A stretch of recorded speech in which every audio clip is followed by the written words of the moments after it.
When I was an extremely young girl, I used to love playing in my grandfather's bedroom.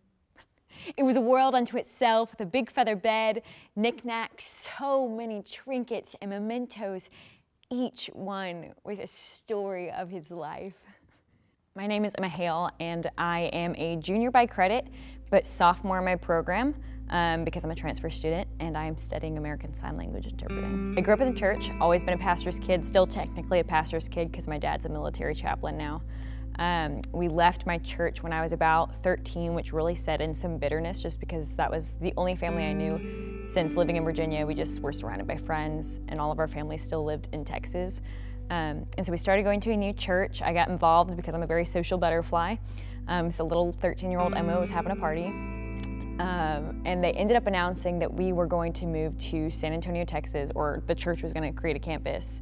And for some reason, I was like, my parents are going to want to go. But I was like, no, that's not going to happen. Because I was like, at the time I was 14, I was like, there's no way. A month later, they told me that we were moving just because it was the smart decision for our family.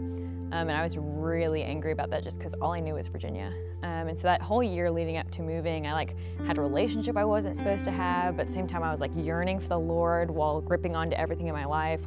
Total year of just self-diagnosed depression, nights where I was crying on the floor, sobbing, and just wouldn't let anybody help me. I was very much so I will love, but don't love me kind of thing. And we moved and I decided to go to school and Jesus just started to capture my heart even more. But it was just a lot of roller coasters. And I got to my senior year of high school and I was at one of those low points with the Lord where I was just kind of bored of church, wasn't really pressing into Him. I was still known as the Christian girl in school, but it didn't really overflow into my personal time. But then on my birthday, somebody gave me this book.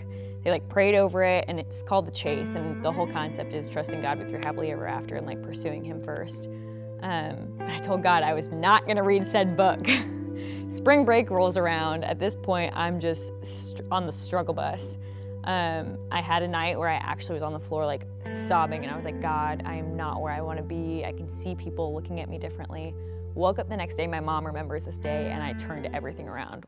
Read the book, was like, crap, I need to break up with the dude. I was praying about it. The next day we got back, he broke up with me. It's all these bags were just dropping, and the Lord was pulling. At the time had decided upon University of Houston when I knew the Lord wanted me to go to Liberty because my dad had a dream about it. And I told the Lord no. Got there and He was just pulling me closer. 2017 rang in and He was just constantly showing me new things and chose to come to Liberty. And now I'm here. And it's just been, since that day after the kitchen incident, has been a crazy turnaround in relationship and learning to love Him for who He is. We got to Liberty's campus, and I had mentioned how I wanted to be involved in theater to some extent, whether that be in a local theater or something on campus, because it's something I love, but not something I necessarily want to study. He saw the sign, he's like, Emma, what is this? Auditions, and that's all he knew. And I was like, I don't know. So I Googled King's Players, saw a little bit about it, went up to their table and I was like, hey, I saw your sign, tell me about it. And since I'm super social, I made myself known, so I had to come to auditions and ended up hearing their story and got the opportunity to be on the team, which was incredible. Lately in my life, I've been learning what worship looks like outside of corporate worship and just giving excellence in the fact that to pursue God, I have to give excellence in everything that I have. Not because He's you must, but because I'm I want to honor God in all I have. And so with the parts I have, they're actually pretty minimal, which is not a normal role for me to play. Usually I'm the one who's going crazy or, I don't know, something extreme. So that's been really humbling just because I'm okay, I still have to give everything I have to that part.